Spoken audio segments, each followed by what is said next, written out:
Tolong nih, para jamaah masjid, bapak-bapak yang sudah rajin ke masjid, ingat, Allah akan minta pertanggungjawaban.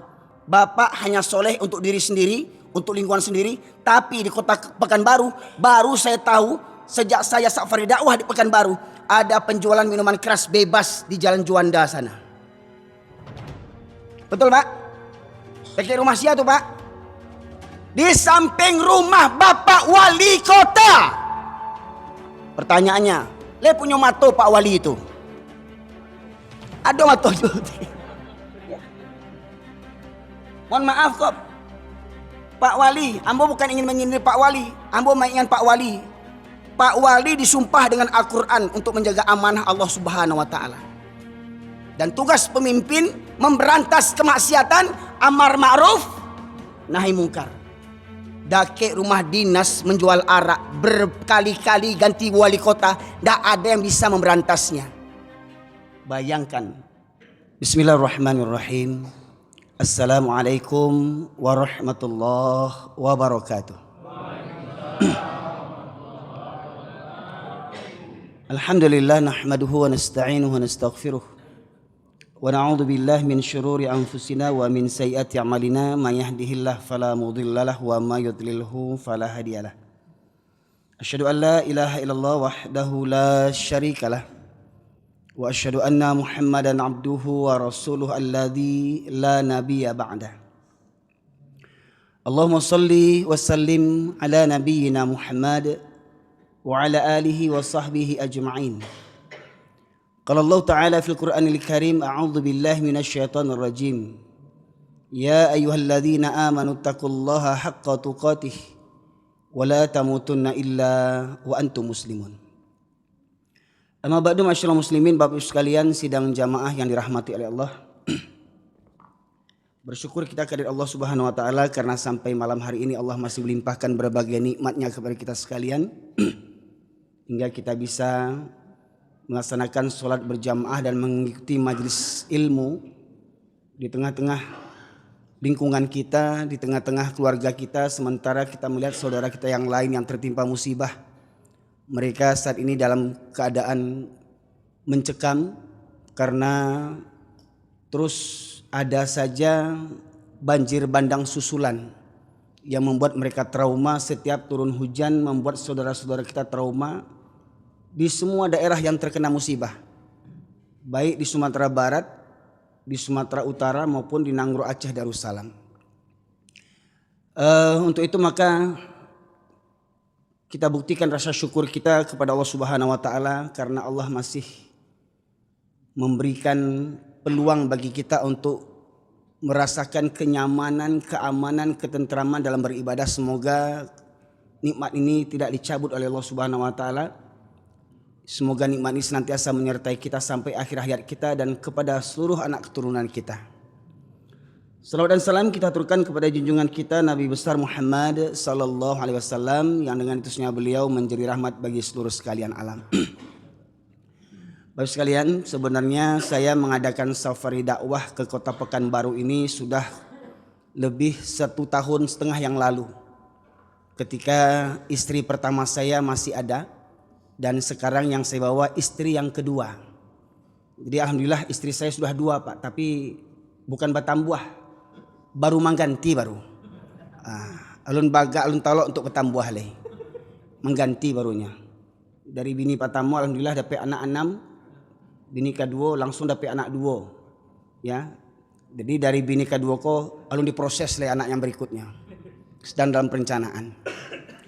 Bapak sekalian, saya sendiri lahir dan besar di kota Medan, di jalan utama Kota Masum, kelurahan Kota Masum, 1 kilometer kurang lebih dari Masjid Raya Medan. Kemudian orang tua saya asli Pariaman, nagarinya Mangguang, kecamatannya Pariaman Utara, dari desa yang berseberangan, ibu desa Ampalu bersuku Tanjung, ayah desa Tanjung Sabar bersuku Mandailiang. Kemudian setelah gempa 2009 saya hijrah pindah dari Medan ke Pariaman atas permintaan mama-mama di kampung untuk berdakwah di kampung karena melihat kondisi kampung yang memprihatinkan. Mohon maaf kalau sebagian bapak ibu melihat ceramah saya banyak sebagian orang tersinggung. Baak Ustaz menyabui kuburan kampung awak jojan buru-buruan kampung awak. Ambo tak memburukan kampung awak sebab kampung awak lah memanglah buruak. Memanglah buruak kampung awak Pak. Ya. Saya besar lahir di Medan. Kalau di kota Medan tuh ada diskotik Pak Ibu sekalian. Ada diskotik, ada orang mabuk-mabuk, tapi itu dalam ruangan. Dalam ruangan dan kondisi di Medan itu Islam dengan Kristen tuh hampir sama banyak, 50-50, hampir sama banyak. Jadi kalau di Medan banyak diskotik, banyak orang mabuk itu wajar. Karena imbang jumlah orang Islam dengan orang Kristen tuh hampir bersamaan banyaknya. Tapi kalau di kampung saya, ini mohon maaf nih, jangan berang-berang orang Pariaman kan boleh, kok dek sayang ambo kok, ya. Kok kadang komentar berang-berang tapi tidak sadar jole, ya. Sajak saya tinggal di kampung baru saya tahu orang Patang Mukri di kampung ambo borken sampai malaki subuah. Yo ndak papanya orang Supariaman. Dan berang sana ambo di Pariaman itu nyatonya, ya. Bahkan saya baru tahu orang Patang Mukui sampai tengah malam tuh mabuk-mabuk berserakan botol-botol minuman keras. Pertanyaannya di mana keberadaan nenek mama alim ulama cedek pandai bunuh kanduang? Ya, kalau falsafah ndak tangguang, bantu memang lidah ndak betulang falsafah tuh rancak sebenarnya rancak, prakteknya baan. Ya. Nah, kemudian mohon maaf Bapak Ibu sekalian, saya lahir besar di Medan. Ya, banyak orang Batak Karo, Batak Toba, Batak Dari, Batak Simalungun, ya.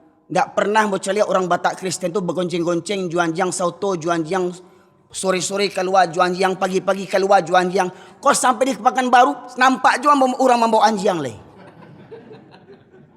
Coba tanya Pak, yang membawa anjiang tuh orang mana tuh Pak? Orang Jawa atau orang Minang atau orang Batak? Orang Pariaman. Bato Pak, batembak mana lah suara Pariaman kok.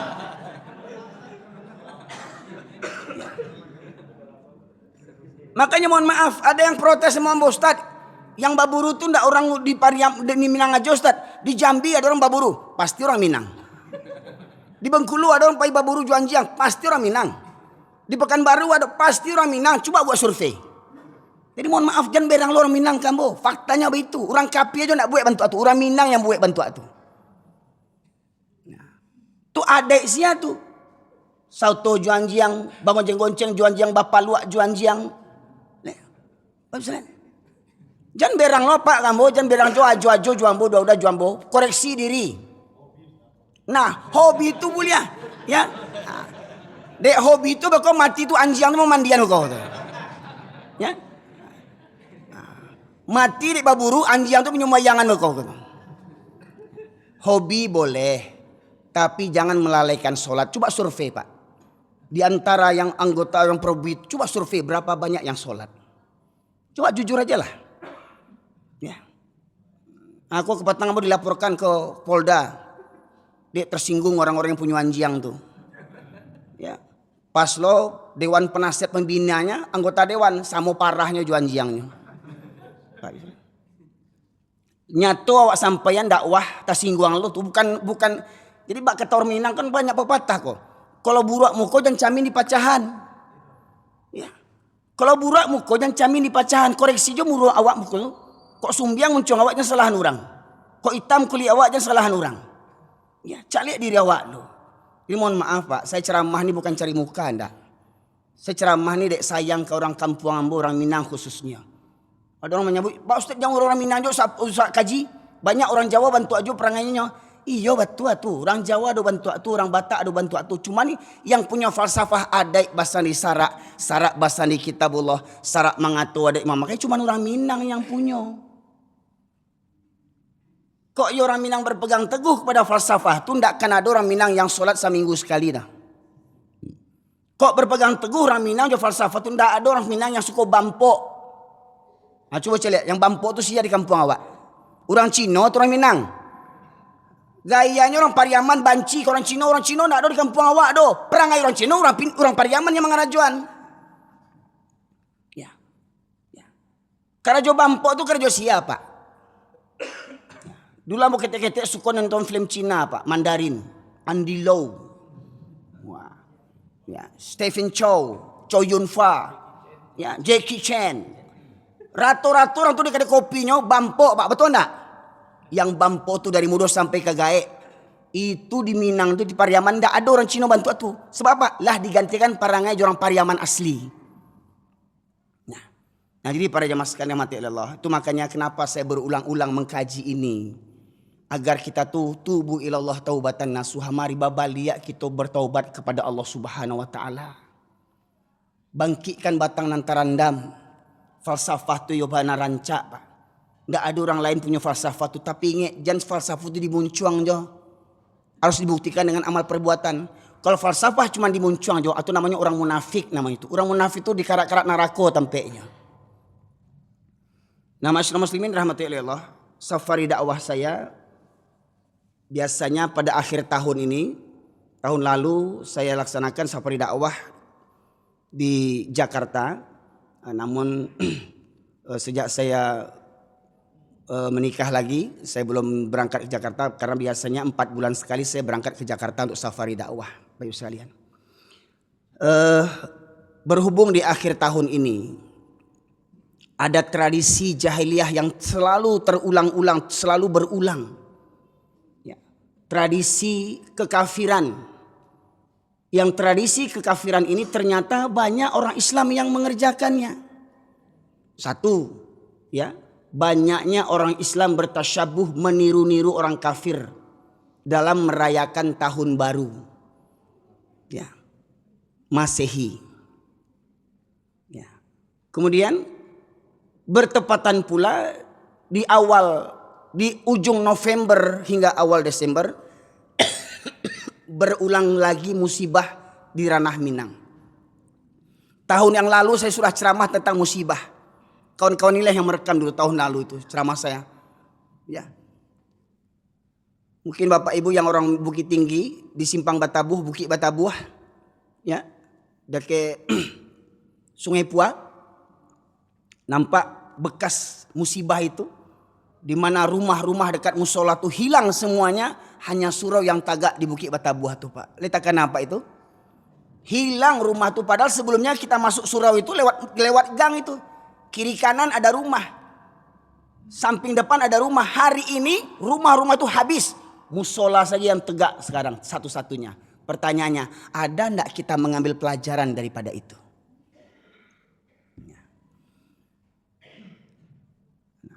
Kemudian hari ini kita ditimpa musibah. Longsor, banjir, galodoh lah namanya. Gempa bumi juga terjadi beberapa hari ini. Gunung Merapi di Jawa, Gunung Merapi di Minangkabau juga sedang erupsi. Bahkan juga banjir di Jawa. Kemudian musibah apa lagi? Musibah kemaksiatan. Ya, narkoba merajalela. Karena apa? Ada yang membackinginya. Omong kosong narkoba bisa dibasmi karena apa? Ada yang membackinginya. Pelacuran, minuman keras. Ini berulang-ulang saya sampaikan nih, mumpung saya di Pekanbaru. Ya, kalau setelah ini saya di blacklist di Pekanbaru terserahlah. Karena bagi saya nih di bumi Allah nih milik Allah, bukan milik orang Pekanbaru. Ya, apa yang saya ingin sampaikan? Tolong nih para jamaah masjid, bapak-bapak yang sudah rajin ke masjid, ingat, Allah akan minta pertanggungjawaban. Bapak hanya soleh untuk diri sendiri, untuk lingkungan sendiri, tapi di kota Pekanbaru baru saya tahu sejak saya safari dakwah di Pekanbaru ada penjualan minuman keras bebas di Jalan Juanda sana. Betul Pak? Dekat rumah siapa tuh Pak? Di samping rumah Bapak Wali Kota. Pertanyaannya, le punya mato Pak Wali itu? Ada mato juga. Mohon maaf kok Pak Wali, ambo bukan ingin menyindir Pak Wali, ambo mengingat Pak Wali. Pak Wali disumpah dengan Al-Quran untuk menjaga amanah Allah Subhanahu wa Ta'ala. Dan tugas pemimpin memberantas kemaksiatan, amar ma'ruf, nahi mungkar. Dake rumah dinas menjual arak, berkali-kali ganti wali kota, tidak ada yang bisa memberantasnya. Bayangkan. Betul nggak Pak? Nggak percaya pokok sudah kau berangkat sama-sama situ le. Awak ancuan gerobak tu kau yo baga awak. Jangan bos orang lo mati pokok. Di dekat rumah dinas wali kota Pekanbaru. Mohon maaf Pak. Pak Wali sekarang partainya apa? Ya, Lah Islam agamanya. Oh lah Islam. Ya. Ingat. Kita yang rajin ke masjid Pak. Kita yang rajin pengajian. Kita yang rajin ceramah. Kalau ceramah banyak jamaah yang menonton. Tetapi kemaksiatan tidak bisa kita berantas. Tidak berguna dakwah kita ini Pak. Karena ketika maksiat merajalela, musibah bencana akan Allah timpakan merata bagi seluruh penduduk negeri yang tidak melakukan amar ma'ruf nahi mungkar. Nah ini amanah saya sampaikan kepada Bapak Ibu sekalian orang Pekanbaru, terutama para ulamanya, ya Majelis Ulama Indonesia. Pertanyaannya, MUI-nya masih punya mato nak MUI di Pekanbaru kok? MUI di Pekanbaru.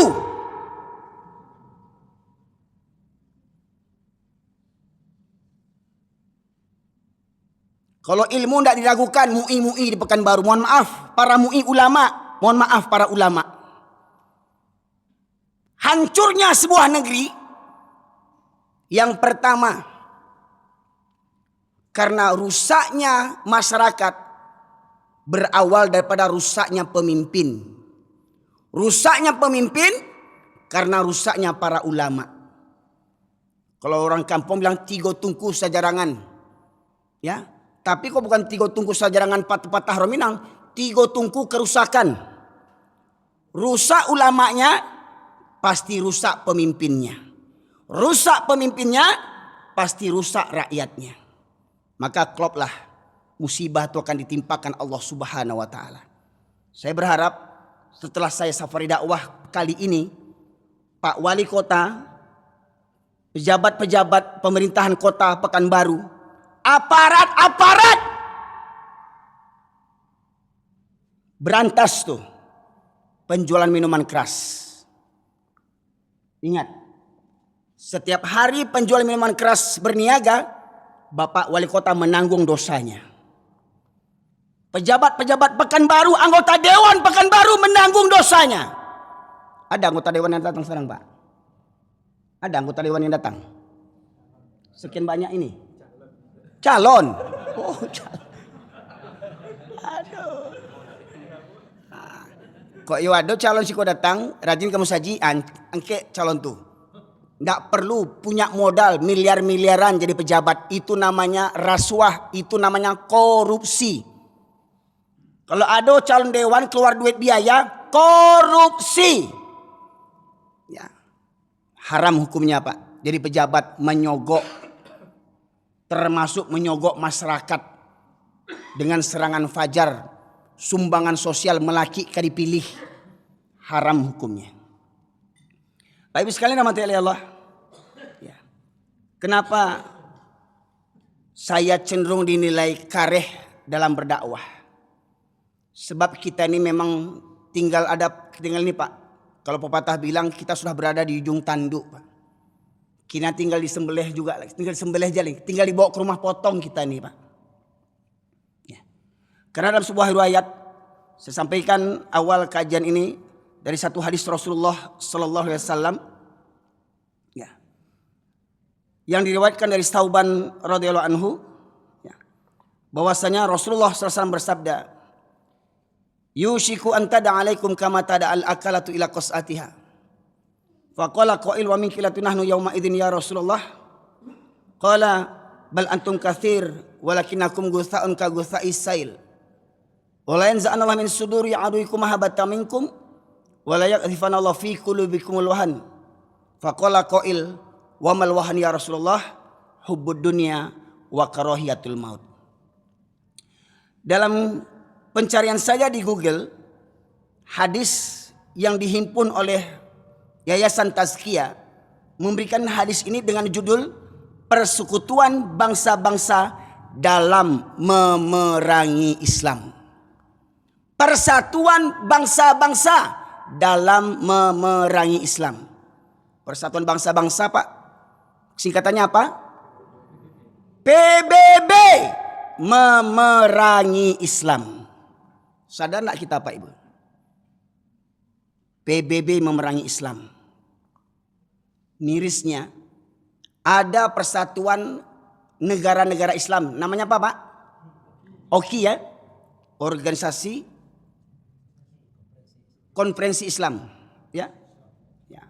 Banyak bergabung negara-negara Islam, tapi untuk menyelamatkan satu negara Palestina saja, negara-negara Islam tak punya keberanian.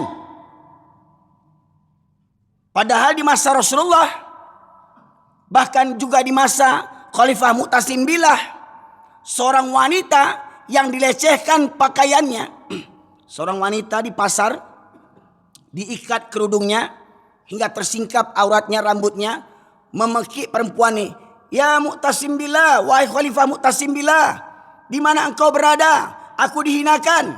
Sampailah berita itu kepada Mu'tasim Billah, kalau tidak salah di Irak ketika itu. Ya. Lantas Khalifah Mu'tasim Billah mengutus ribuan tentaranya untuk menyerang ya daerah yang melecehkan wanita Islam, hingga akhirnya apa? Kalau tidak salah di negeri Romawi ketika itu, ya, tempat wanita itu dilecehkan, hingga akhirnya hanya karena satu orang wanita dihinakan, 30.000 tentara negeri yang melecehkan umat Islam itu dibah umat Islam, Bapak Ibu sekalian. Satu wanita yang terlecehkan pakaiannya.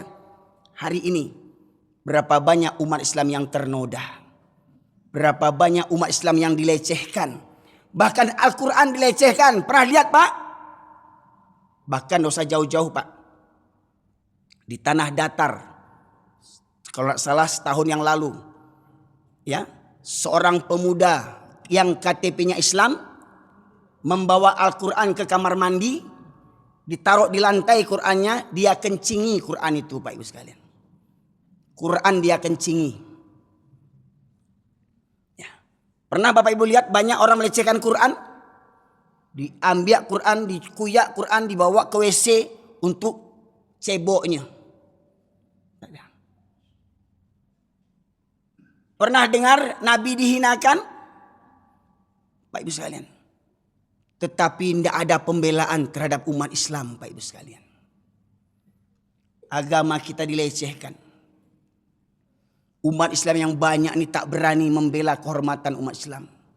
Itulah yang kata Rasulullah tadi. Yang artinya akan datang suatu zaman nanti di mana kalian umat Islam akan diperebutkan seperti mana orang-orang lapar memperebutkan makanan. Umpama ini makanan Pak Ibu sekalian. Nih, umpama makanan ini diletakkan di depan orang banyak yang lapar. Maka mereka akan berebutan. Satu ngambil sana, satu ambil sini, satu ambil situ. Ya, akhirnya makannya hancur berserakan makanan ini Pak Ibu sekalian. Beginilah nanti nasib umat Islam Pak Ibu sekalian. Umat Islam jumlahnya banyak, tetapi pecah belah. Sama-sama yang jenggotan saja bisa nggak salaman sama-sama jenggotan. Bayangkan, yang satu punya jenggot, yang satu juga punya jenggot. Yang satu pakai jubah, yang satu juga pakai jubah. Yang satu celananya cingkrang gantung, yang satu juga gantung. Yang satu pakai sorban, yang satu pakai peci biasa. Ketika yang satu mengucap salam, "Assalamualaikum", yang satu ngeliat, "Oh, ini bukan kawan awak nih." "Waalaikumsalam." Jawab, "Waalaikumsalam." Tapi kalau jumpa sama kawannya, "Asal ya akhi, Masya Allah." Masya Allah. Begitu kondisi umat Islam hari ini Pak. Sama-sama jenggotan. Sama-sama berkedok sunnah. Tapi menganggap saudaranya sesama Islam seperti musuh bebuyutan. Pak Ibu sekalian. Ups. Masuk uang. Transfer masuk.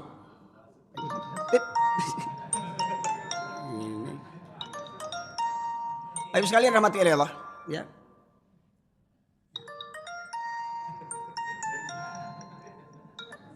Rewel pula di rupanya. Ya. Pak Ibu. Jadi kalau orang menilai ceramah saya keras, kenapa? Karena selama ini kita terlena, terbuai dengan jumlah kita yang banyak. Jumlah kita banyak, kuantitas banyak, tapi tak punya kualitas. Baru hari Minggu ini saya buat safari dakwah, langsung orang Kristen mengambil pemotong ceramah saya. Ada lihat Pak Ibu sekalian? Pernah tahu nggak? Orang Kristen mengambil ceramah saya. Ya. Yang korupsi di negeri ini agamanya apa kebanyakan? Muslim. Agen narkoba kebanyakan apa agamanya? Pak, kemarin kejadian enggak di Padang? Ingat Pak? Pak guru kan? Sama siapa? Sama muridnya sudah dewasa. Di mana ngerjakannya? Toilet masjid.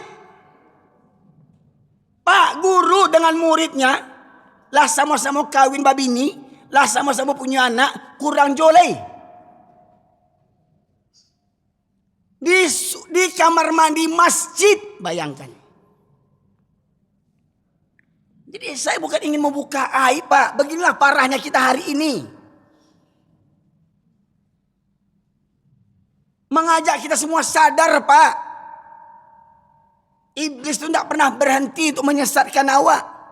Oh jangan kira kalau mentang-mentang ustadz tidak ada setannya. Janggut panjang, jumbah, gantuang jidat hitam. Kalau ustadznya hafal 30 juz, setannya 35 juz hafalnya.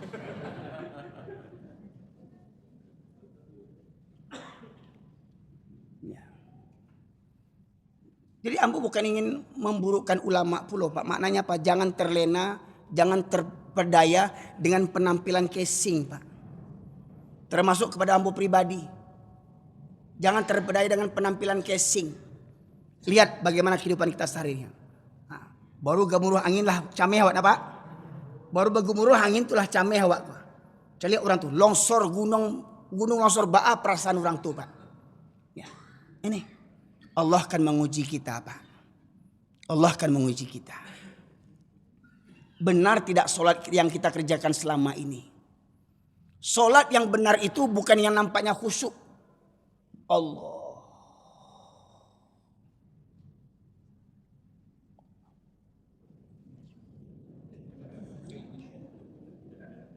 Pak, ada yang solat begini Pak.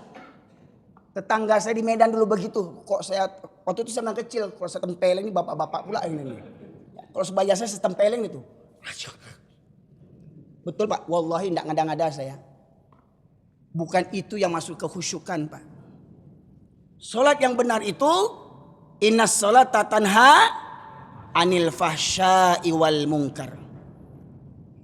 Semoga kita mohon perlindungan kepada Allah. Angin yang kencang ini tidak memberikan musibah kepada kita.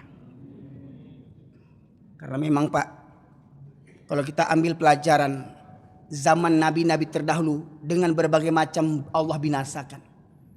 Allah binasakan dengan air. Coba bayangkan Nabi Nuh diperintahkan Allah membuat perahu di gunung, di bukit. Nabi Nuh buat perahu di bukit. Akhirnya kaumnya, yo tele si Nuh kemah. Stresnya ini ada orang menengah kajinya.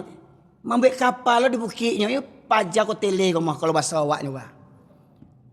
Lah jaleh tinggal di bukit, tinggal di Malala, buat kapalnya kok tinggal di Pasipiaman, ya Pantai Gondoria, wajar buat perahu, dakek lawi. Iko buat kapal di gunung di bukitnya. Tapi bagi Allah apa yang tak mungkin Pak? Kapal yang dibuat di bukit akhirnya bisa berlayar Pak. Maknanya apa? Maknanya bukit itu dibenam oleh Allah Subhanahu Wa Taala. Apa yang tak mungkin bagi Allah? Kurang lebih sepekan sebelum kejadian musibah di Sumatera Barat, Kota Padang membuat simulasi penanggulangan bencana. Diumumkan di seluruh Kota Padang, terutama orang-orang yang tepi laut, akan diadakan simulasi penanggulangan bencana untuk menanggulangi apabila tsunami terjadi. Nanti apabila dibunyikan sirene tsunami, maka seluruh rakyat, seluruh penduduk, ya, termasuk anak yang diam sekolah, diarahkan bagaimana mengungsinya, kemana larinya. Ya Pak, itu dilaksanakan simulasi penanggulangan bencana. Untuk menghindari tsunami yang datang dari laut. Tapi nyatanya apa yang terjadi Pak? Air datang dari mana? Air datang dari gunung, dari bukit. Baiklah. Lagi sekalian. Nah, jadi kalau sudah kondisi masyarakat jumlahnya banyak tapi tak bermutu, maka Allah tegaskan sahabat ini bertanya. Ketika Rasulullah menyampaikan hal itu, ada sahabat yang bertanya, apakah ketika itu umat Islam jumlahnya sedikit?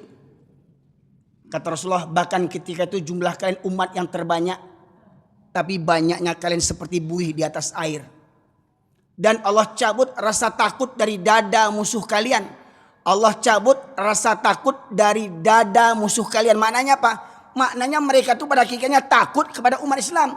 Tapi Allah cabut rasa takut mereka. Orang kafir yang jumlahnya minoritas di negeri yang mayoritas ini, segelintir orang kafir yang kaya bisa mengatur semua pejabat di negeri ini, Pak. Betul enggak? Banyak orang Islam yang jenderal. Banyak orang Islam yang jadi pejabat di negeri ini. Tapi tak berkutik dengan orang kafir yang segelintir menguasai negeri ini. Dengan kezoliman mereka, dengan harta mereka. Bisa menyogok para pejabat. Nih, dikasih rumah dinas. Dikasih mobil dinas. Dikasih istri dinas. Ya. Tapi tolong, apa keinginan kami? Tolong buat undang-undang supaya apa yang kami inginkan dapat dilaksanakan secara legal atas nama undang-undang. Baik sekalian. Ya. Nah, masyaallah muslimin rahmati Allah. Ya. Tablet tadi bisa dibuka. Ya, dari sumbat muncungnya. Ya, jazakallahu khair. Baik sekalian, lantas dari hadis tadi Rasulullah menjelaskan Allah cabut rasa takut dari dada musuh kalian. Dan Allah hunjamkan ke dalam hati kalian umat Islam penyakit al-wahan. Apa penyakit al-wahan itu? Cinta dunia dan takut mati. Banyak pejabat beragama Islam. Banyak polisi beragama Islam. Mohon maaf Pak Polisi. Banyak tentara beragama Islam. Banyak kepala dinas beragama Islam.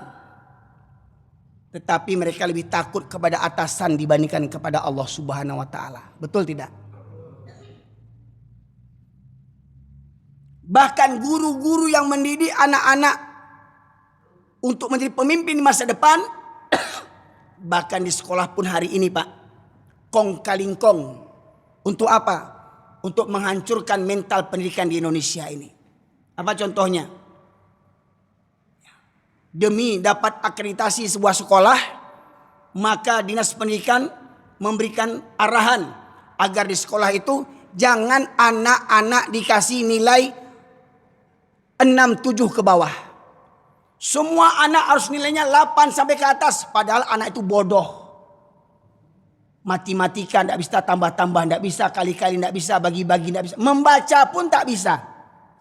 Nilainya sama dengan anak yang pintar. Betul tidak hari ini? Tak ada anak yang tinggal kelas. Terus apa gunanya belajar? Apa gunanya belajar? Ya. Dibuat dana bos. Tetapi apa? Ya, penggunaannya kong kaling kong. Ya. Dibuat datanya data palsu. Makanya akhirnya banyak guru-guru, banyak kepala sekolah jadi mangsa para wartawan yang rakus. Banyak wartawan memanfaatkan untuk mengancam para kepala sekolah yang menyelewengkan dana-dana sosial, dana-dana bos. Hingga akhirnya apa? Agar tidak terungkap, wartawan di Sumbe munculnya Jo Pitih. Wartawan sama kurang ajarnya Pak Ibu sekalian. Mengambil kesempatan. Saudara saya umum, kenapa? Tuh Pak, istri saya ini, yang kedua nih, mantan kepala sekolah Pak. Ya. Banyak wartawan mendatangi sekolah untuk apa? Untuk mengancam kepala-kepala sekolah yang menyelewengkan dana-dana bos. Ya. Akhirnya apa? Kalau sudah orang Islam tak takut lagi dengan dosa, maka akhirnya orang kafir pun tak ada takut dengan kita Pak. Walau kau polisi pangkat jenderal, orang kafir tidak takut.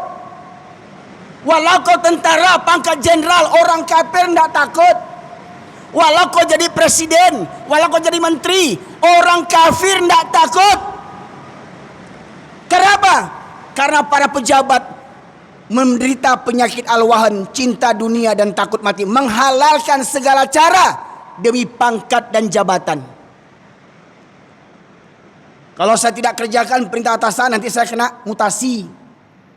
Kalau saya tak kerjakan, nanti saya kena pecat. Kalau saya kena pecat, nanti anak bini makan apa?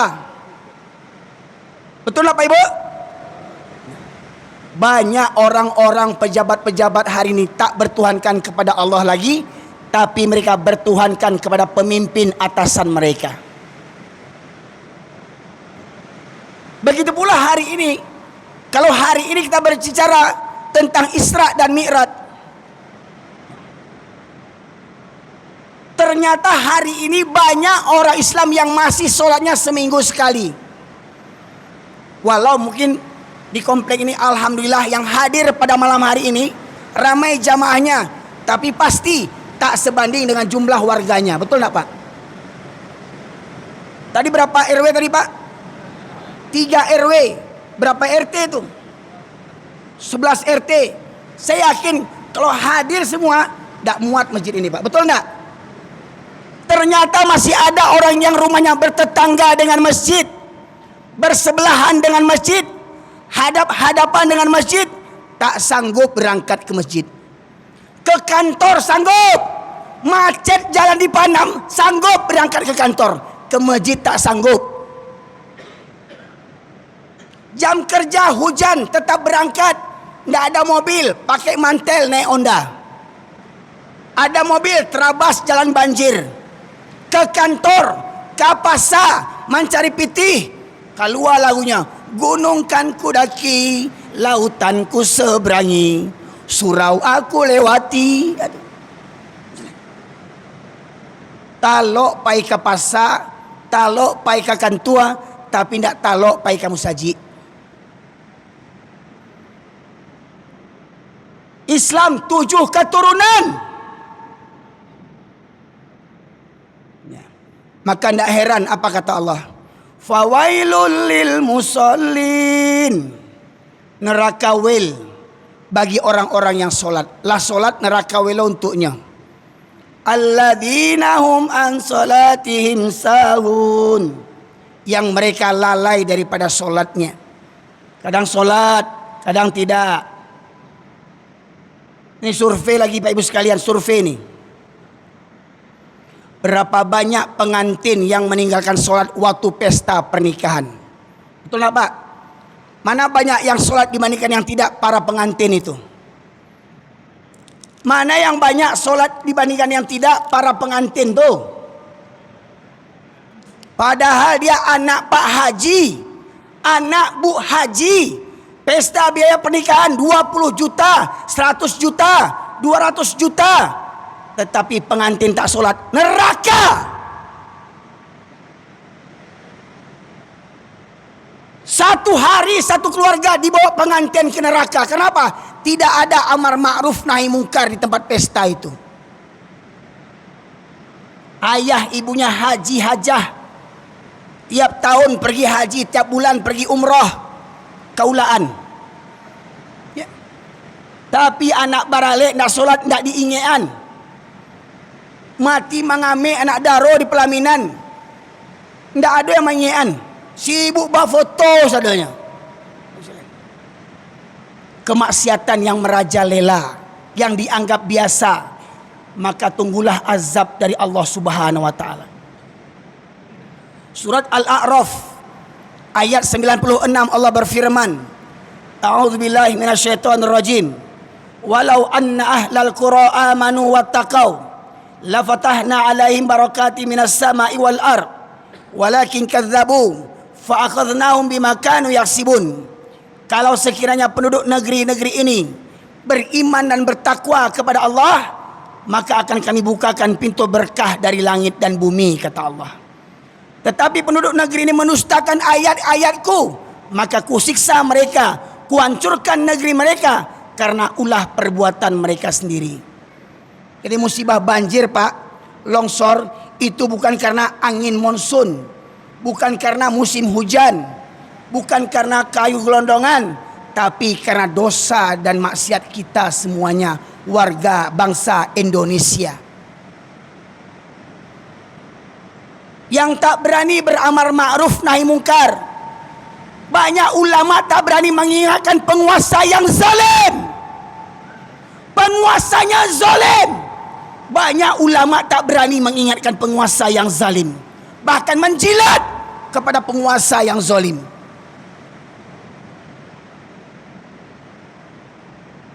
Bapak Ibu sekalian dirahmati oleh Allah. Sebenarnya kita seperti ajal, Pak. Tinggal menunggu waktu. Ketika kemaksiatan merajalela. Ya. Pernah suatu ketika Bunda Aisyah radhiyallahu anha bertanya kepada Rasulullah, "Ya Rasulullah, akankah sebuah negeri ditimpa musibah sementara di negeri itu ada orang-orang soleh, ada orang yang sholat, ada orang yang berdoa? Apakah negeri itu, masyarakat itu akan ditimpa musibah?" Apa kata Rasulullah? "Ya, apabila kemaksiatan telah merajalela." Kalau kemaksiatan merajalela, maka musibah Allah turunkan merata. Tidak hanya mengorbankan pelaku yang zalim, juga akan mengorbankan orang-orang soleh tetapi diam kepada kemungkaran. Termasuk kita, Pak. Misalkan di komplek ini kita tahu ada agen narkoba tinggal di lingkungan kita ini, usir.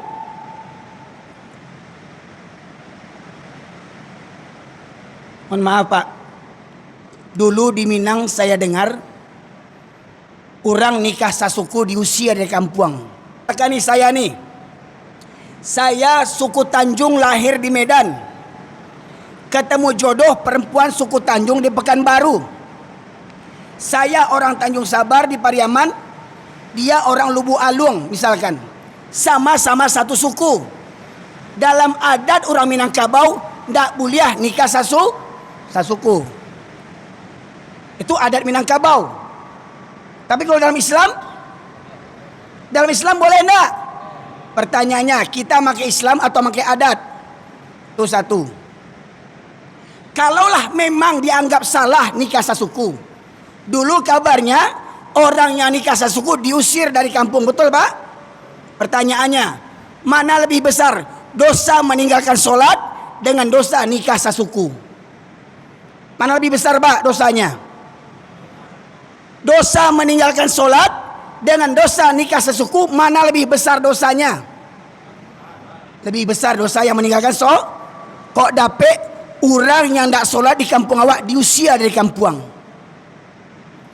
Kok ada Sumando tidak sholat, usir dari kampung? Kok ada Sidi, galas Sidi sholat indak bampok karajo, usir dari kampung Sidi itu. Kok ambo galambo Sidi kok, Pak?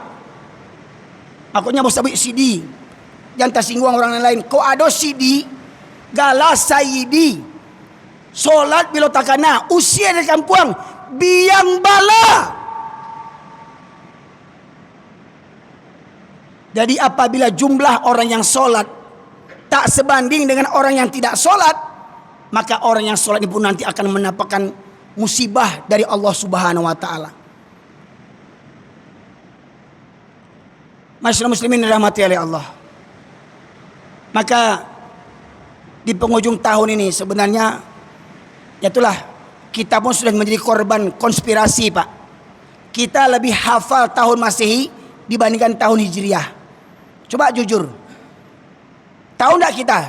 Kita lahir tahun berapa Hijriah, Pak? Ada yang tahu? Ada yang tahu, Pak? Coba bayangkan. Kita ngaku Islam. Betul enggak? Coba siapa di antara Bapak yang tahu kita lahir bulan tanggal berapa, bulan berapa Hijriah, tahun berapa Hijriah? Enggak tahu, Pak? Saya pun enggak tahu. Tapi Pak, hari ini ada kemudahan. Bisa kita cek, Pak, ada kemudahan. Apabila kita cocokkan tanggal kelahiran kita, bulan kelahiran kita, tahun Masehi kita lahir, bisa dicek tahun berapa Hijriah kita lahirnya. Ada enggak, Pak? Silakan dicek. Dan kalau ketemu, simpan itu. Simpan itu.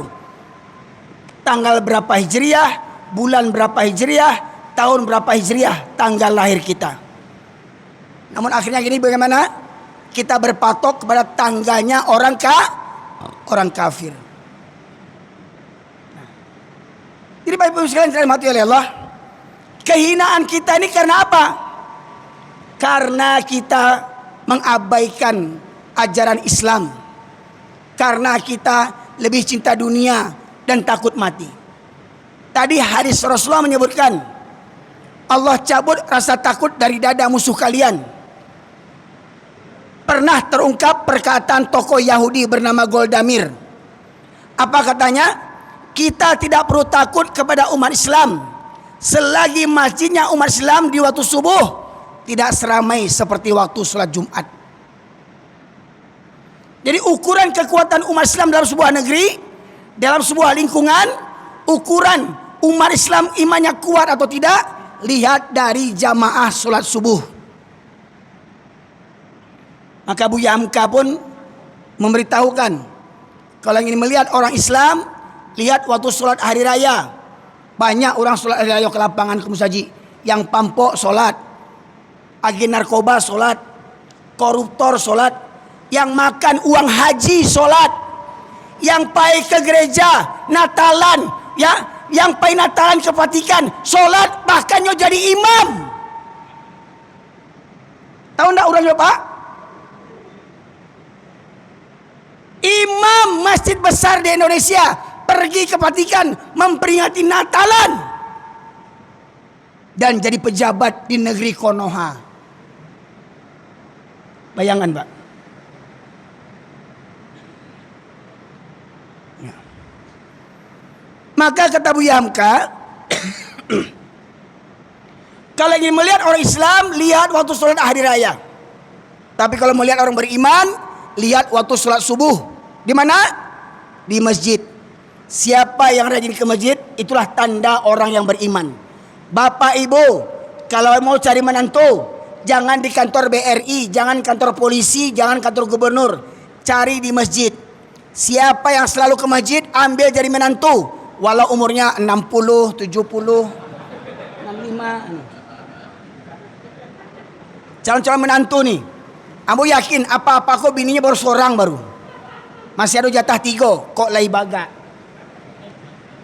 Pertanyaannya, hari ini mana pemuda komplek ini Pak? Mana pemuda komplek ini? Mana Pak? Mana pemuda? Berapa orang pemuda? Ya tuh belakang satu. Ya. Nih yang dekat mirap nih. Berapa umurnya? Ya ini berapa umurnya? Berapa? Siapa? Yang mana? Berapa anak SMA? Berdiri anak SMA. Anak SMA. Sekomplek ini 3 RW Pak. 3 RW cuman 1 pemuda. Ini pemuda langka Pak, tolong dilestarikan jangan sampai punah. Ya.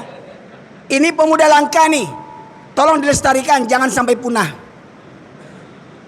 3 RW cuman 1 yang bertahan. SMP ya? Yang SMA mana?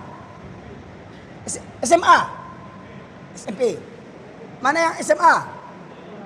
Berdiri. 1. Bayangkan Pak, cuma 1 anak SMA. Coba 1 2 kemari. 1 2 kemari.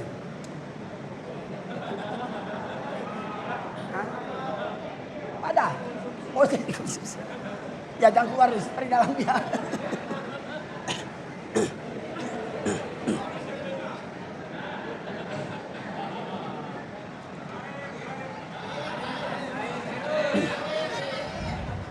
Bisa tolong belikan aqua? Ya nih. Silakan. Ya, untuk DP aja, untuk DP. Syukur 2 orang, kalau 10 habis duit saya. Dan syukur alhamdulillahnya 10.000 yang paling besar uang saya. Kalau ada 100 dari 100 yang keluar tuh. Ya. Bayangan Pak. Pak, ini PR kita bersama Pak. PR kita bersama Pak. Saya berikan bocoran.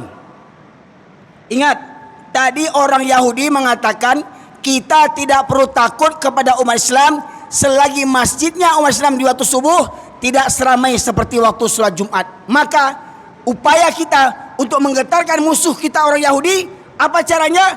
Ramaikan masjid di waktu subuh seperti jamaah sholat Jumat. Pak, kira-kira bisa enggak jamaah subuh seramai jamaah sholat Jumat? Hah? Wallahualam. Bapak Ibu, dengar enggak berita duka hari Senin yang lalu? Ada enggak? Tahu enggak berita duka di Yogyakarta, Pak? Berita duka apa itu?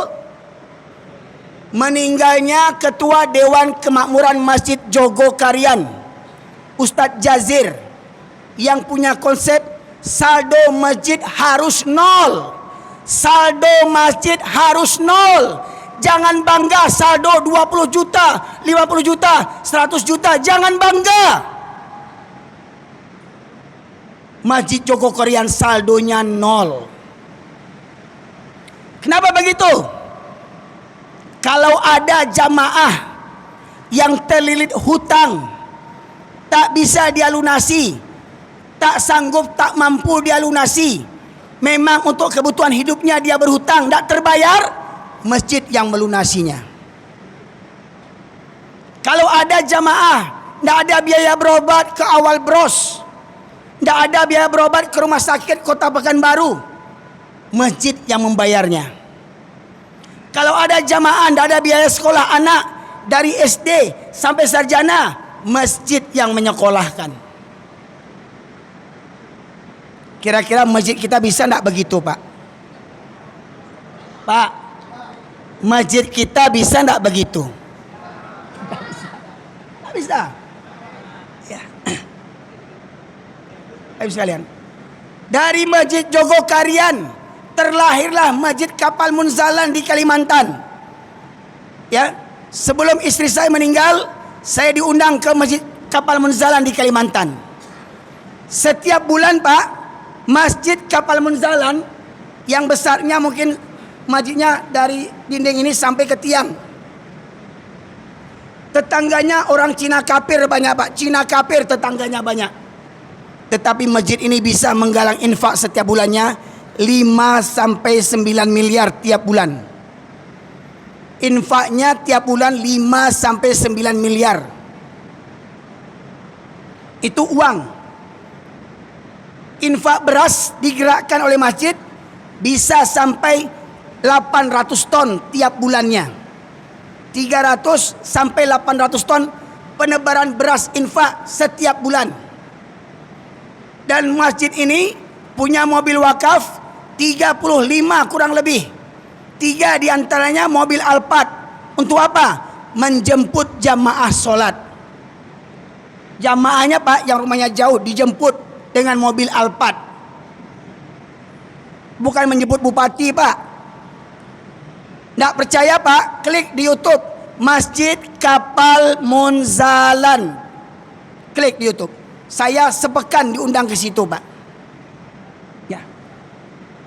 Dan alhamdulillah masjid mereka hari ini ramai. Masjid Jogokarian hampir setiap pekan sekali jamaah subuhnya mencapai 1.000 orang lebih. Sampai keluar-luar, Pak, jamaah sholat subuh, Pak. Pak, masjid kita ada mobil enggak? Ada mobil, Pak, masjid kita, Pak? Belum ada. Setidaknya ambulan. Ada enggak ambulan? Kalau ada pun ambulan, jemput jamaah ke rumahnya. Ya. Yang merasa berat berangkat ke masjid, jemput, Pak. Karena ada apa? Dalam hatinya ada penyakit. Fi qulubihim maradun. Orang yang malas ke masjid, hatinya ada penyakit. Maka jemput dengan ambulan, Pak. Bawa ke masjid biar cegah hatinya tuh. Ya. Karena kata Rasulullah, 2 solat yang berat bagi orang munafik adalah solat Isya dan solat subuh berjamaah. Itu berat bagi orang munafik. Dan mirisnya generasi muda kita hari ini banyak bermental munafik. Buktinya, Pak, habis generasi muda kita, Pak. Nyaris habis generasi muda kita. Dan ingat, kita di akhirat akan dimintai pertanggungjawaban. Ya. Jadi saya bocorkan 8 strategi. Yang pertama, para dai, para ulama, para ustadz hendaknya memotivasi dengan bersungguh-sungguh dan menjadi tauladan bagi umat untuk menjadi jamaah masjid yang terdepan datang ke masjid. Jadi kalau dapat ustaz-ustaz jangan ceramah aja nak santiang. Kamu saji nak nampak batang hidungnya. Ustaz Cilako nama itu. Ya? Ustaz jadi contoh tauladan. Yang kedua, tanamkan ke setiap pribadi muslim, terutama setiap pribadi muslim laki-laki, tentang keutamaan solat berjamaah. Di masa Rasulullah, Abdullah bin Umi Maktum menghadap Rasulullah dengan menyatakan, "Ya Rasulullah, engkau tahu aku ini orang tua yang buta. Tua, buta, tinggal sebatang kara, rumah jauh dari masjid, jalan berliku-liku, banyak binatang berbisa, 6 kendalanya." Bertanya kepada Rasulullah, "Ya Rasulullah, bolehkah aku solat di rumahku?" Pak, orang tua buta di zaman Nabi minta keringanan solat di rumah. Apa kata Nabi? Apakah engkau mendengar seruan azan? Dengar ya Rasulullah. Apa kata Nabi, Pak? Tidak ada keringanan bagimu untuk solat di rumahmu. Orang tua buta oleh Nabi tak diberikan keringanan solat di rumah. Hari ini berapa banyak orang yang lebih buta yang tak berangkat ke masjid di waktu subuh, Pak. Mata sehat, badan sehat, tapi tidak sanggup berangkat ke masjid. Karena apa? Khatamallahu ala qulubihim wa ala sam'ihim wa ala absarihim ghisyawatu walahum azabun azim. Bapak Ibu sekalian, yang kedua. Yang ketiga, tanamkan kepada keluarga kita. Kalau bapak-bapak, para suami, para ayah sudah rajin ke masjid, jangan lupakan anak menantu. Anak menantu laki-laki bawa ke masjid. Kamanakan bawa ke masjid. Pekerja, pembantu, supir, tukang kebun bawa ke masjid. Kata Rasulullah, kullukum ra'in wa kullukum mas'ulin an ra'iyatih. Setiap kamu adalah pemimpin dan setiap pemimpin akan dimintai pertanggungjawabannya. Apa kata Rasulullah, Pak? Aku ingin segera dikumandangkan qomat dan kutunjuk salah seorang menjadi imam, dan aku berkeliling kampung sembari membawa kayu bakar. Apabila aku dapati ada seorang laki-laki yang masih berada di rumah sementara qomat sudah dikumandangkan, apa kata Rasulullah? Apa kata Rasulullah, Pak? Pernah dengar hadisnya? Apa kata Rasulullah? Aku bakar rumahnya. Apabila Rasulullah mendapati ada laki-laki yang baligh yang masih berada di rumah sementara qomat sudah dikumandangkan, maka akan aku bakar rumah mereka. Kira-kira di komplek kita ini, kalau Rasulullah masih hidup, nih, gimana rumah kita? Hangus, terbakar rumah kita ini. Bayangkan, Pak Ibu, mana dasar api dunia dengan api neraka? Hah? Umpama di rumah kita terbakar jam 2 malam. Jam 2 malam rumah terbakar. Bapak ibu berada di depan pintu utama. Rumah batingke, rumah gadang. Ya, anak menantu pembantu kemanakan, tinggal serumah di awak. Jam 2 malam rumah terbakar. Bapak ibu mau lari berdua saja atau selamatkan anak kemanakan? Hah?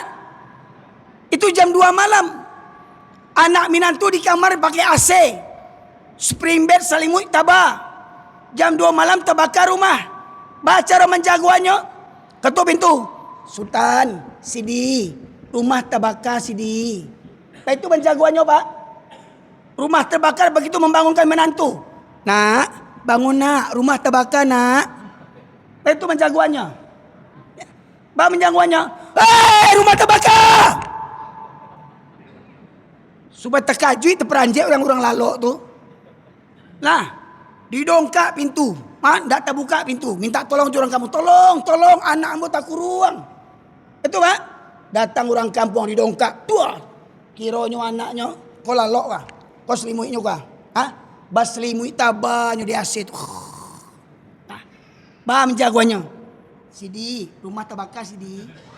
Oh Sidi, dek sagan kami nantu kowe. Sidi, rumah tabaka. Hah? Itu menjagoannya. Hah? Bah menjagoannya. Sidi! Degang sekali supaya jagonya. Kini bah, di rumah kita ada nak laki-laki. Masih ada nak laki-laki di rumah awak kini kau? Subuh besok lihat, masih ada nak anak laki-laki yang di rumah kita? Masih ada nak menantu kita? Sementara ayah ibunya rajin ke masjid, anaknya dibiarkan tidur dan sholat di rumah. Orang tuanya kan diseret ke neraka oleh anak-anaknya. Nanda selama seorang aja. Orang tua durako namanya itu.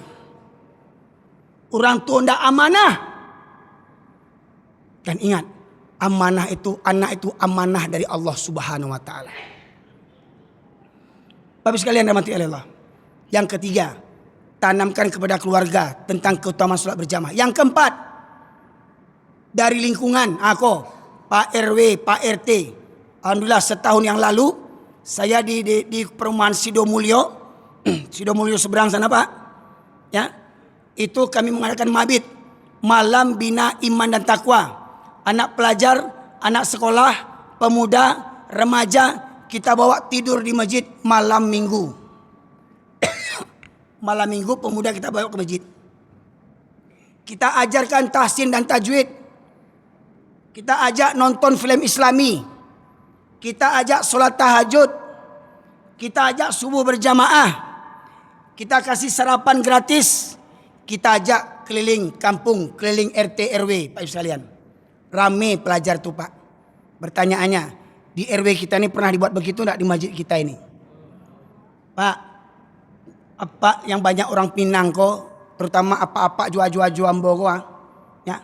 Konon katanya dulu orang Minang laki-laki lalu di surau, yo Pak. Yo Pak. Itu dulu. Kini Pak, ada yang lalu surau lain. Kadang ditulis di masjid, dilarang tidur di masjid. Oh, aman. Ya. Dilarang tidur di masjid, sekarang ini diusir orang masjid sampai di Sibolga mati orang, betul Pak? Di Sibolga kemarin anak yatim numpang istirahat di masjid mati meninggal. Bayangkan betapa bejatnya mereka itu, coba bayangkan. Di masjid orang, ya Allah Rabbi. Yang membunuh pula bukan orang kafir, orang Islam. Kadang yang tak sholat pula lagi itu. Kadang Pak yang cerita-cerita, musik kita biasanya para preman yang tak sholat itu. Oh ustadznya kareh mana, ganti ustadznya. Ya, itu karena apa? Karena biasanya yang geranjingan itu orang yang tak sholat biasa kebanyakan itu Pak. Yang sibuk ngurus-ngurus masjid ini. Nampak batang hidungnya enggak, inyolop enggak mengurus masjid kadang. Ya, ini. Bapak Ibu sekalian. Itu ya. Jadi lingkungan buat kesepakatan. Seminggu sekali kita buat mabit, ajak remaja, ajak pemuda tidur di masjid. Yang kedua apa tadi tuh? Yang kelima, pengurus masjid harus berinovasi. Ingat Pak, Ustadz almarhum Jazir setelah dia diangkat pertama kali menjadi ketua Dewan Kemakmuran Masjid, semua kunci masjid dia campakkan. Masjid tak boleh dikunci. Buka 24 jam. Karena masjid milik Allah, bukan milik pengurus. Masjid milik umat, bukan milik pewakaf. Siapa saja boleh masuk ke rumah Allah ini Pak Ibu sekalian. Kenapa? Waktu membangun kita minta sumbangan umat, tetapi setelah masjid selesai kita usir orang dari masjid. Ibu, dulu laki-laki Minangkabau lalu di surau, tapi itu dulu, nostalgia dulu. Kini tidak ada yang lalu di surau. Kenapa? Karena mustaji semakin rancak, semakin kayo. Biasa orang semakin kayo, semakin penceke. Kenapa? Biasa orang kalau rumah rancak batu istana semakin kiki, semakin panceke, pancameh, takwi kumuah, takwi ilang. Dia apa? Dek bakhil. Itu masjid sana Pak, tidak masjid sini. Saya cerita masjid sana. Ya. Masjid sini kata Pak Ketua tadi elok-elok. Ya. Dana Ramadan lah selesai, sebelum Ramadan lah selesai itu. Ya. Itu Pak. Masjid yang di sana. Ya. Konsep Masjid Jogokarian, konsepnya 3M. Apa tuh Pak? Masjid makan, makan, makan. Jamaah dia yang makan sehari 3 kali Pak. Ya. Saya lihat di YouTube Pak, Masjid Sejuta Pemuda di Sukabumi. Masjid Pemuda di Surabaya. Masjid Ismu Yahya di Pontianak. Masjid Kapal Munzalan di Pontianak. Masjid Al-Falah Sragen. Masjid mereka ramai jamaahnya dengan para pemuda Pak. Ya. Tapi masjid kita ramai dengan para pensiun. Aska tak berguna. Tak berguna di kantor baru mengadu ke Musaji.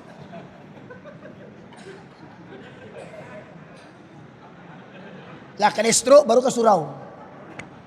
Di situ Pak, enggak di siko. Ya. Ya. Dulu waktu menjabat enggak tanggung sombongnya. Pak kita pengajian, oh saya rapat. Sombongnya, aku pitih 1 juta, enggak tahu diuntung. Pitih di panggaannya. Mana ngakaji enggak, itu makanya koruptor jadinya. Ya. Di musajid lain tu Pak, para pensiun yang mendatangi musajid sadunya, mengadu ke Allah, ya Allah, penyakit pinggang ambo ya Allah. Ya Allah, gula ambo ya Allah. Ya Allah. Ya. Para pemuda tak minat ke masjid Pak. Ya. Yang keenam, yang ketujuh, lembaga pendidikan bekerja sama dengan masjid. Buat apa? Buat ekstrakurikuler. Apa itu? Malam Bina Iman dan Takwa. Anak sekolah kelas 6 SD, SMP, SMA bawa program malam minggu weekend tidur di masjid. Dibimbing oleh para ustadz. Nah insya Allah kami ini malam ini ya kita di musola tawaduk di Rumbai apa tuh? Jalan Sembilang, Rumbai Limbanang apa? Ya, malam ini mereka mengadakan mabit supaya apa? Supaya remaja-remaja tak ramai-ramai merayakan malam tahun baru. Ramai ini jalan semua nih Pak.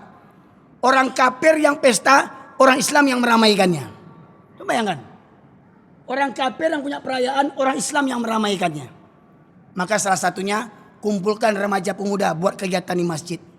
Agiah kopi, agiah snack, agiah makan malam. Agia sarapan pagi, bawa maraton sudah tuh Pak Ibu sekalian. Insya Allah mereka akan senang tinggal di masjid. Yang kedelapan, para orang-orang kaya, bapak ibu yang kaya, mohon maaf Pak, mohon maaf. Selama ini orang hanya berlomba-lomba membangun fisik masjid. Orang berlomba-lomba membangun fisik masjid, tapi tak terfikirkan mental jamaah masjid. Makanya kalau yang datang ke masjid cuma orang-orang tua, ini ada kelainan mental ini Pak. Kalau ke masjid hanya orang tua, ada kelainan mental oleh para pemuda kita. Mereka beranggapan masjid hanya untuk orang-orang tua.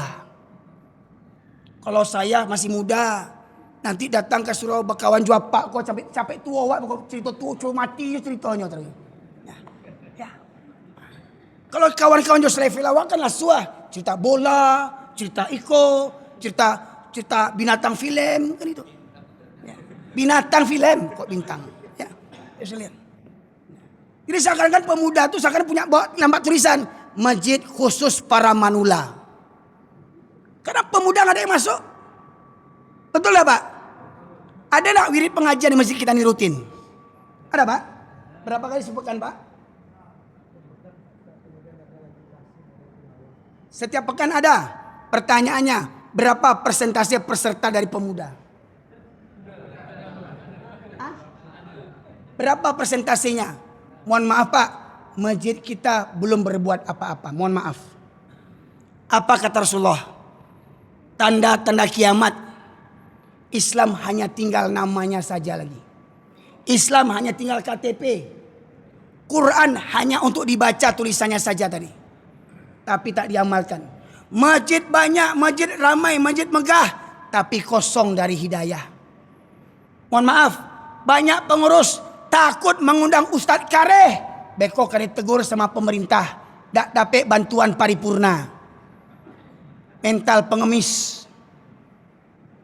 Dak berani mengundang ustaz yang kareh, kau dapat mengundang ustaz yang disenangi oleh penguasa.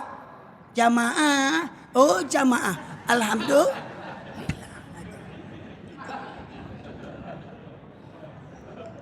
Oh ustaz tu kareh bana. Menyinggung orang aja. Tu jo dek pakada waktu padi awak dengan ngaji. Dek pakada, pada menengah kaji kau Pak. Ya.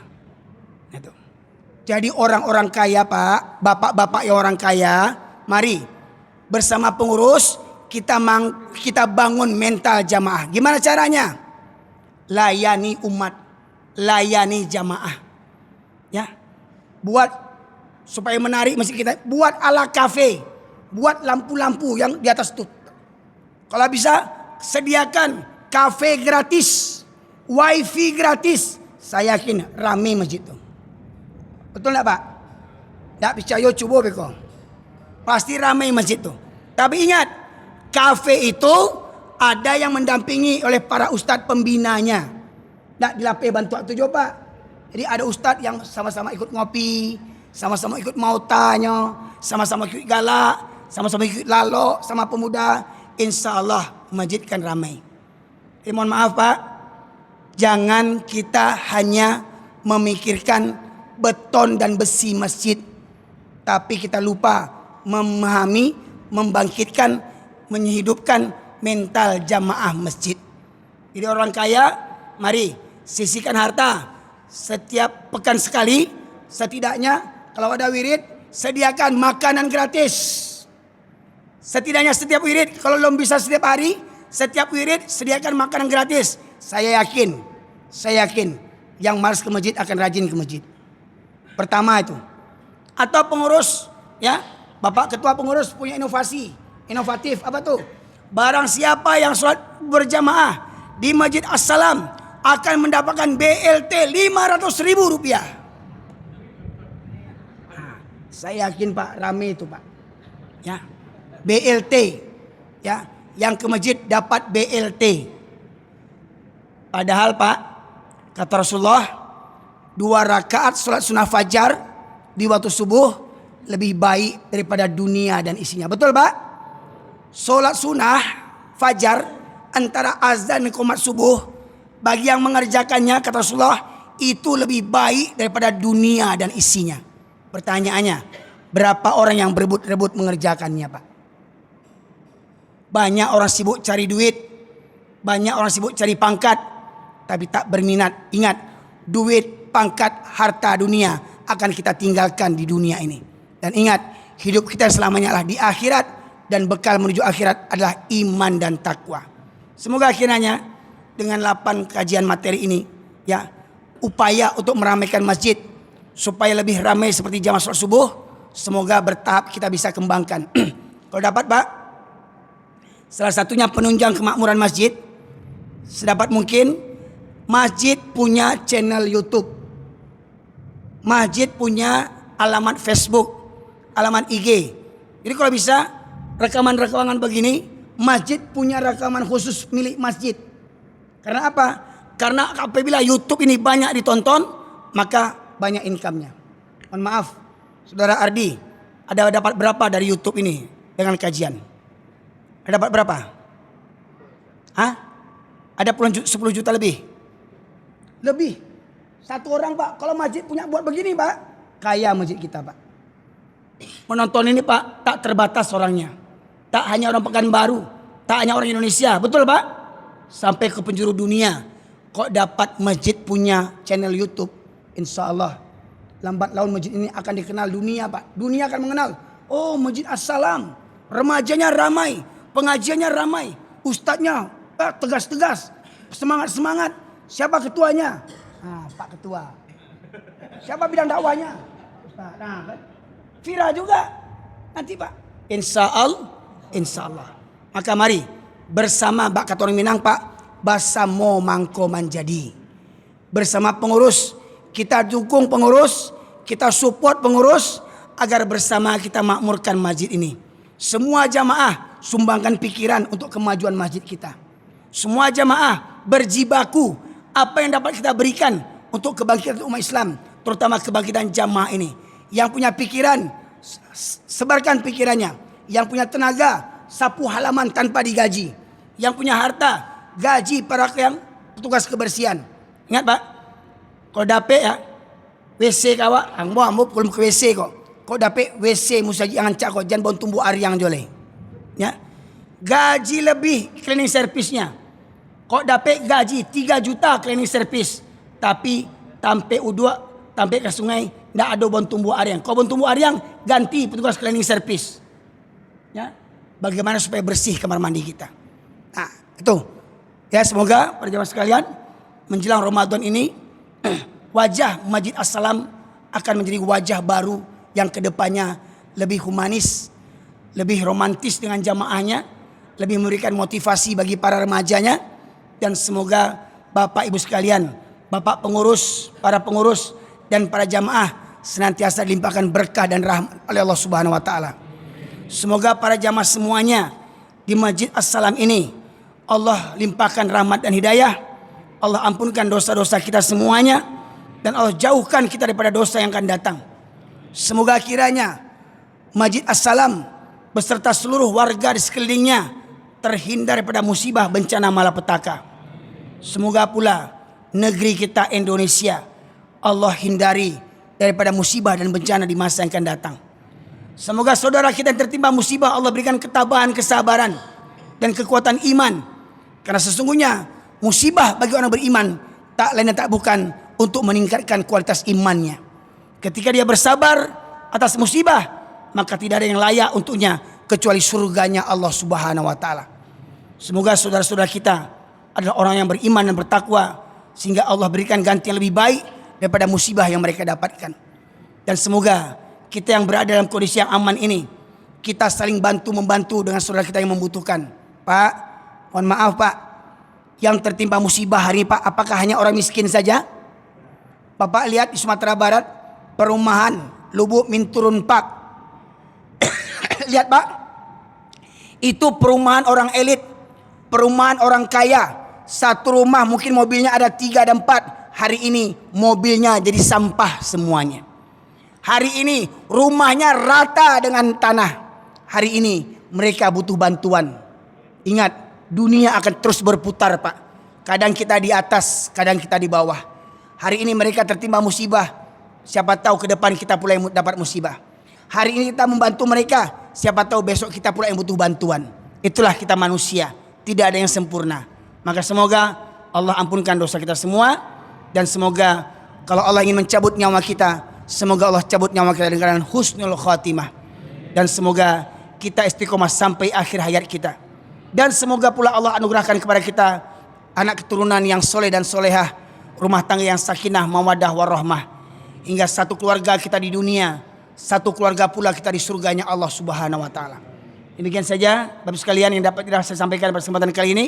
Semoga Allah meridhoi apa yang kita lakukan dan semoga tahun depan lebih baik daripada tahun ini.